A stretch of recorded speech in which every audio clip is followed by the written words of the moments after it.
welcome. We are WNST, AM 1570, Towson, Baltimore, and Baltimore Positive. We are positively into the crab cake season.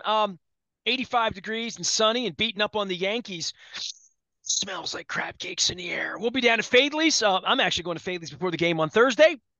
I just made that executive decision. My friends from Curio Wellness gave me some tickets. I'm like, yeah, I'm going to go see the Yankees play. But we're going to be down there on business, not pleasure, next Friday. It's always pleasure is part of my business. We're going to be at Fadley's at the new Lexington Market eating delicious crab cakes as well as shrimp salad. And I'm going to work some fish. Damie always working me fish, maybe some oysters, some fried oysters. I'm thinking about all this. All of it will be brought to you by the Maryland Lottery. Our friends bring us the Pac-Man scratch-offs. We had a bunch of winners last week. We had a bunch of winners at Greenmount Station as well. Last week we did a big horse racing show there. It's Derby week around here this week. Our friends at Liberty Pure Solutions keeping our water clean and safe and out on the road, and Jiffy Lube Multi-Care putting us on the road each and every Friday. The Orioles are home. We're at Fadley's.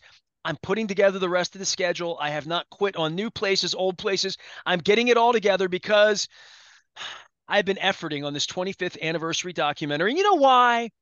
Because there are people, a few people from the Pittsburgh area who migrate, immigrate, I don't know. I'm trying to think of something really insulting you would say for leaving Pittsburgh and coming to Baltimore. Seth Elkin is one of those guys. He is the executive director of the communications side of, I don't know his official title. He's here to talk about the Maryland Lottery and talk baseball and home run riches. But, dude, the reason I put this movie together is there's guys like you that come into my life a little later on. I mean, I don't know when you first heard of me or became acquainted through the lottery or through being a huge sports fan, and you are.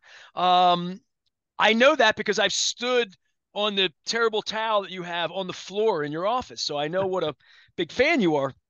But I made this movie, and I hope people like you have enjoyed it. You've told me you've watched it, and I'm like, we're going to talk about this on the air. So I got to get the full drama out. How are things at the Maryland Lottery? Is Martin gone again trying to figure out how to pay all of these home run riches winners? I'm convinced of that's why he takes these weeks off after these grand slams. I'll tell you what, it's awfully cool that we have a contest that pays people when the Orioles hit home runs, bearing in mind that they are, through the first month of the season, leading the major leagues in home runs. How cool is that?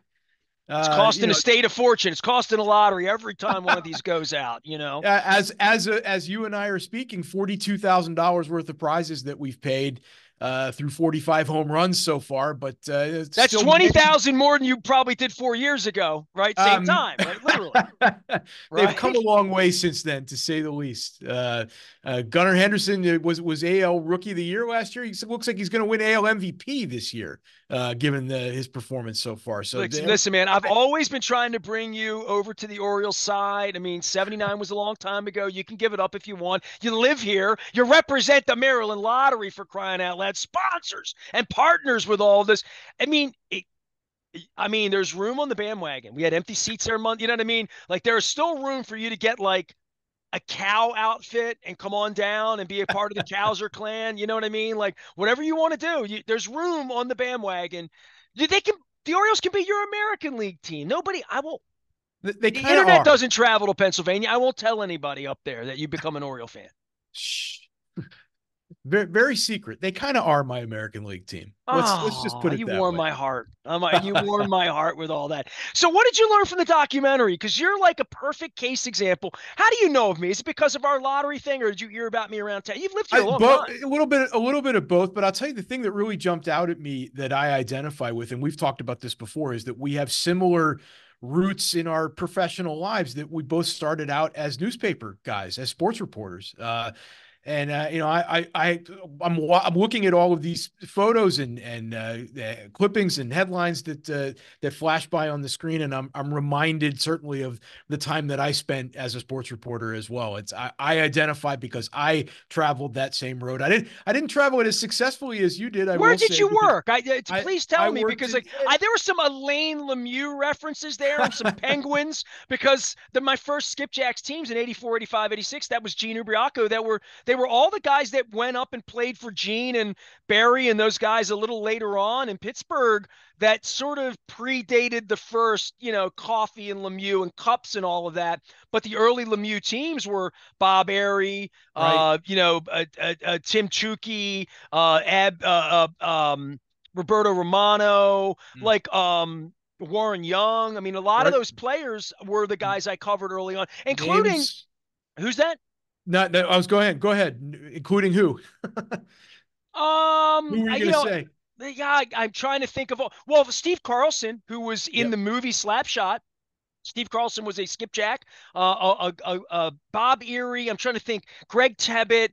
But I'm trying to think of the guys that made it and played well. Oh, Bork's brother, Phil Bork. Phil Bork. Yep. Phil Yep. Bork was, yeah, he was Names I a great remember. player. Airy and Bork, of course, were still on the team in the early '90s when they won the back-to-back cups. But some of those guys, Wendell Young and the guys you're naming, Roberto Romano, I remember from those mid '80s and late '80s teams when we didn't know exactly whether the Penguins were ever going to turn the corner. We knew we had Mario Lemieux, but and we had Paul Coffey starting in 1987, but didn't know if we were ever going to manage to round the bend with that team. And it And then took Mario 7 winds up years. owning the team, and Yep. like it's a thing. The Took Penguins. 7 years into his career before they finally built a championship team. So, The yep. first time I interviewed Mario was on the phone. He called and talked to me about Elaine. I was doing a story on Elaine. I had to call up to the Penguins PR and get Mario on the phone because Mario never played a game as a skipjack. He Right. never But dressed. his brother played here. His Right. brother, Elaine, was always trying to make it, and Elaine was a nice guy.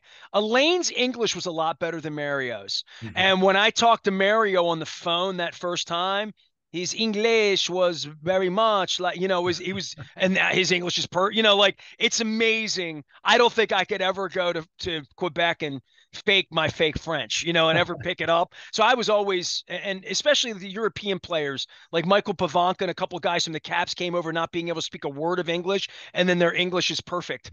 In those days, hockey, it was such a minor league sport here, and I took it so seriously in the Capitals and all of that. But I'm glad you identified. So, what did you cover, and for whom? I covered mostly community sports, high school sports in a number of places in Western Pennsylvania, in Morgantown, West Virginia. And then, of course, for 12 years with the Gazette newspapers, may they rest in peace, that published in the suburbs outside of Washington, D.C. The Gazette published in Prince George's County, which is where I worked, and then Montgomery County and Frederick County for a while as well. So, Several of my friends, George Van Daneker and Lou Cortina, a bunch of guys came through there, and I work with them at Sports First, the News American, and the Sun. yep. The Gazette papers were, definitely a feeding ground for all of the people who became journalists. And as John Eisenberg would say, the glory era of sports writing in America. It's really, that's the thing that really I reflect on is how much the media landscape has changed, and you kind of see the reflection of that as you watch your documentary. So yeah, it took me back, definitely. Well, I'll tell you what takes me back are all these big flies and home runs. And I sit here each and every morning with Luke after they hit home runs and they win games and they beat up on the Yankees. And even the other nasty Nestor, the second nasty Nestor, not the original. He probably doesn't even know that, but I should get him a Get Nasty shirt. We talk about this baseball team hitting home runs and what they do and how fun it is, but this really is a generational thing. And you're such a baseball head. Seth Elkin is here from the Maryland Lottery. We love talking baseball. We'll talk lottery. We're going to talk about new games next week and all that. But your Clemente Stargell and your baseball background and all that, I really do, as I get into May here, we're second month into this. It's only the second May that Henderson's even been like a guy. Kowser's arrived now. Westberg looks like J.J. Hardy or Rich Dower. I don't know what to compare him to. And then there's this whole pipeline of Jackson Holliday is going to make it and all this.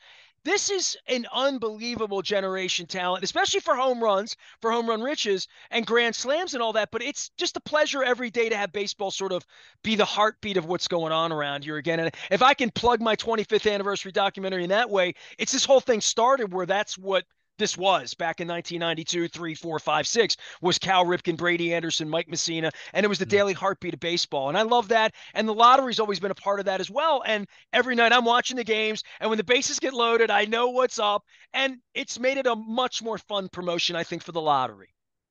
Yeah, it is a lot of fun for us. I mean, as we talk about, a lot of people look forward to home run riches every year, just because the baseball season is so much fun, and having the team be relevant again really adds a lot to it, and it's exciting for us. And we sure, we're looking at a team that's leading the major leagues in home runs, and hopefully that continues, and we give away a lot more money here as the season goes along. Well, we'll move the fences in for the Yankees so they can hit more home runs, even though we don't pay anybody for all that. All right, we got new games. John told me some things last week. Freshen me up, freshen the audience up on anything that's going on because it's spring. And aside from going out to festivals and M3s this weekend, and we're getting outside, it's 85 degrees and perfect baseball weather and all that. You guys have a whole bunch of things to roll out here. And last year's 50th anniversary, everything. But you guys are working hard over at the lottery.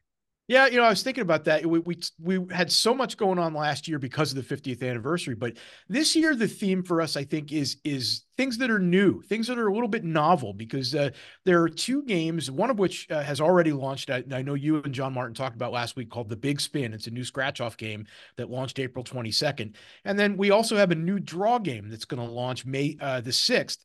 That's these are two brand new things that are innovative, that are a lot different, really, than what we typically have. So with Big Spin, it is a scratch off game where certainly you can win instant cash prizes, but you're looking for that spin symbol on the ticket. If you scratch off the ticket, you see that spin symbol, scan your ticket and find out what you've won.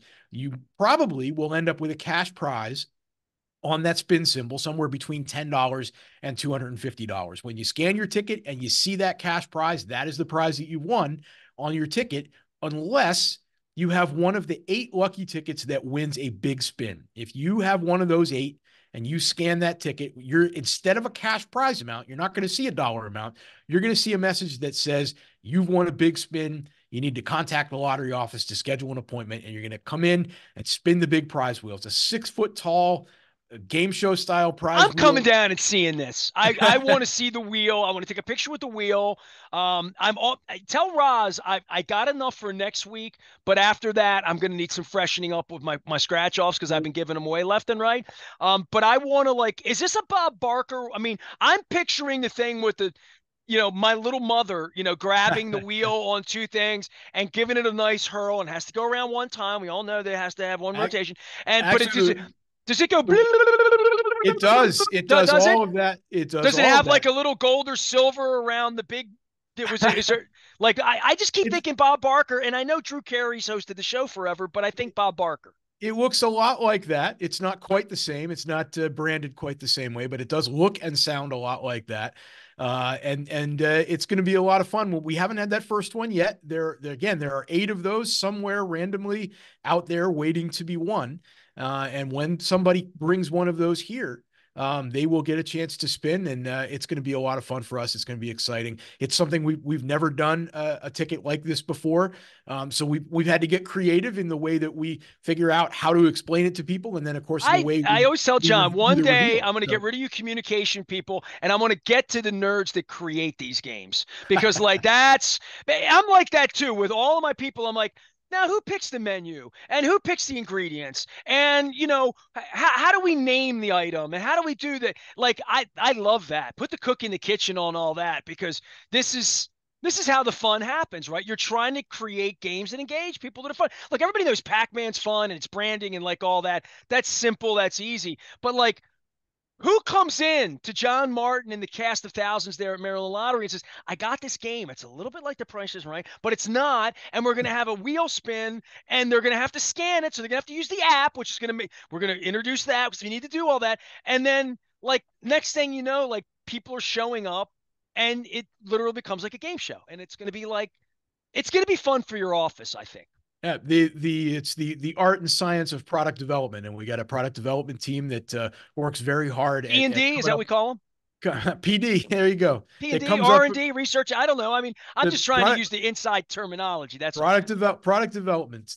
Kate Airy is our product development director, and she and her team are in charge of planning what we're going to do and how we're going to execute it. And they get some help from people in the industry. There are certainly the game manufacturers, the companies that we work with I that want her back on actually. the show. Let's go. It's time. It's time now. It's time to get creative around here. It's springtime, right? Well, creativity is kind of the theme. game because, like we say, Big Spin is something a little bit different. And then coming up on May 6th, we've got a brand new draw game launching, which is kind of exciting because it's not every day that we launch a new draw game. We're going to have a new daily draw game, So permanent daily draw game that's going to be added on May the 6th. And is like 3 and 4. It's just going to be different though. 3-digit yep, original games every day. It's yep. going to play. Well, Okay. here's how it works. It's called Cash Pop, and every day there will be 4 drawings of Cash Pop where we select one winning pop. It's a number. We call it a pop for this game. One winning pop from a range of 1 to 15. So there are only 15 possible outcomes in every drawing. So it's just a matter of choosing that right number, and you win. So you can play as many numbers from that range of 1 to 15 as you want. So you can pick 1, you can pick 2, you can pick all 15 numbers if you want for the drawing. So if you do that, you're going to win. And then it's just a question of how much you end up winning. The prize amounts for Cash Pop are generated by the lottery's computer system and printed on the ticket. So when your ticket prints out, whatever numbers you've chosen will have a prize amount assigned to it. And if that number is the winning number, then that prize that's shown for that number on your ticket is the prize that you win. So 4 times every day, you got a 1 in 15 chance of having that winning number. And it's going to be something. I'm going to have to figure this out so I can understand it better, to play it better. Yeah, it's a simple game in that there are only 15 possible outcomes in every drawing, and it's drawn 4 times a day. There's only one winning number. So it's not like pick 3 or pick 4 where you have to get all the numbers right, or it's not like Powerball where you have to get a few numbers right. It's one winning number in every drawing. So the simplicity of it, I think, is something that's going to be appealing to people, because sometimes, you and I've talked about this before. People get a little intimidated if they haven't played lottery games before. They don't quite understand how it all works. They don't know what they're supposed to choose and what combinations of numbers they need in order to win. This is simple. Choose a number from 1 to 15. If you're right, you're the winner. So I was always afraid of scratching off something that would cost me the prize, like that. I push it too hard. And now in the scan and in the coding era, but I'm talking about years ago, there was like, do not scratch this part off. And I was like, that was like sort of like eating the devil in the crab. You know what I mean? Just don't do that. Don't touch that. You'll mess up the win. So I'm always a little intimidated that I could sort of screw up the scratch off part of it. But I have people come up all the time now, and I have the app, obviously, so I can scan and say you're a winner, and that's fun for me too, because people want to know if they've won. They don't realize that they can scan, so it's a teaching point for me when I give the tickets out, and it allows me to meet people. There's nothing better than going up to people at a table and saying, hey, I'm Nestor from WNST Baltimore Positive. Maryland Lottery sends me out to this goofy podcast, and I have a Pac-Man ticket. They know what Pac-Man is, but they know about cherries and Ghost, and because they probably played it, but they don't know how the game works. And sometimes that can be, I'm old and staid and fuddy-duddy and in my ways, and sometimes I'm slow to understand simple things. Ask my wife; she'll tell you. And on the scan too, even if you do, you might be happy to know this, that even if the ticket gets damaged, depending on how badly damaged it is, it can still be redeemed. There are still ways of figuring out what that prize is, even if that QR code on the ticket's been damaged. Just depends on how. Look, I've been giving these out, and I really don't know how to play it. So now I'm reading the directions. Scratch each game, start to finish. You have 5 games on the Pac-Man card. There's 5 games here, right? And plus second chance. So you're going to start to scratch to finish without running into a ghost. I understand that. The ghost boop, boop, boop, boop, boop. Will eat you. So you don't want to do that. So, and if you get to the end, you win. Reveal a cherry in any spot, you win the prize. You pick that up, you get 100, you get 100 points in the real world.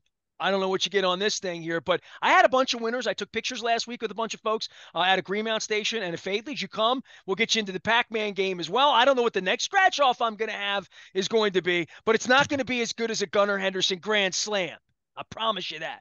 No, nothing will be. We're hoping he gets one here pretty soon. Another $5,000 to give away.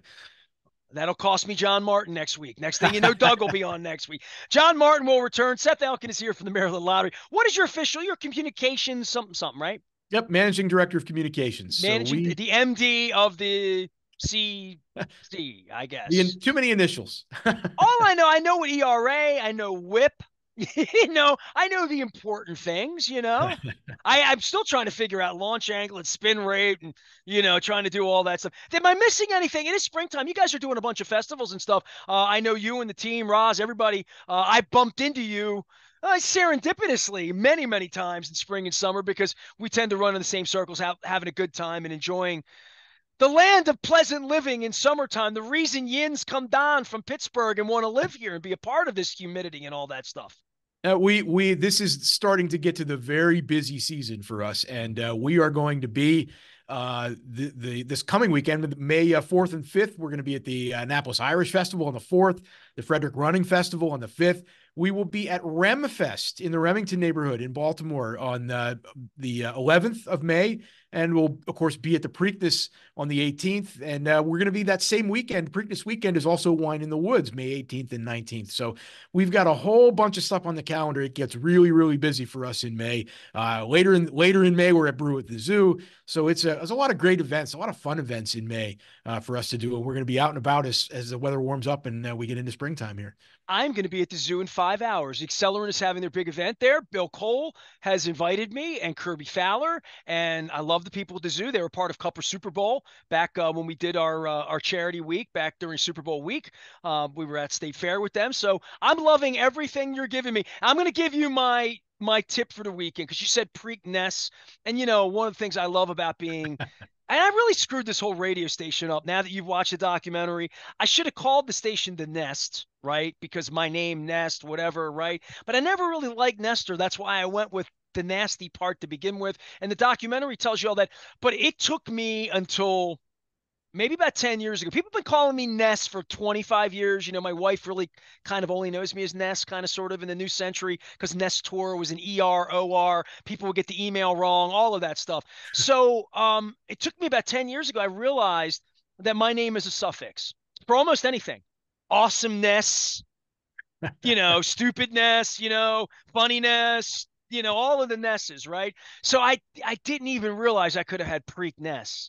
Like all of these years, I did all of these events out there and all that stuff. So this weekend, the favorite in the Derby and would be the favorite in the Preakness, clearly if this horse runs like the Beyer speed numbers. And I had Dick Girardi on this week talking horse racing. Um, Fierceness. Fierceness is the favorite in the Derby this weekend. Pletcher horse. How about that? So I got to, it's 5-2. But you like the Derby? You're a racing guy. Not particularly. I'm not really into horse racing, but I mean, we all watch those three races every year. I think everybody watches the Triple Crown. So yeah, you kids are too busy playing racetracks. Is what you're doing. I mean, every time I go into Costas, it looks like a horse race is running, and it's racetracks because it's so realistic looking, right? A popular game, very popular game. People love playing racetracks. So, yep. I saw it up at Greenmount Station too at the OTB. Seth Elkin is here. He is the managing director of communication. I hope I got that right. He cares more about ERAs than titles anyway. And, John Martin, I'm shocked that he didn't come on this week with this surge with the baseball team in Cleveland. He has his little hat and he has his whole thing he's got going on. So baseball's fun this year. Beating the Yankees is fun, and Home Run Riches has been fun as well. I hope we give away 5G several times this weekend in Cincinnati. How about that? There you go. Absolutely. Cincinnati. I like them better than Pittsburgh. We beat them in 70. I am Nestor. We are WNST AM 1570, Towson, Baltimore. And if Seth Elkin knew he was coming on the show this morning, I have a feeling he would have had the Stargell jersey on. I was all ready. I had my Warren Moon and Dan Pastorini kryptonite for the Pittsburgh and him. Back for more right after this. Enjoy the Derby this week, folks.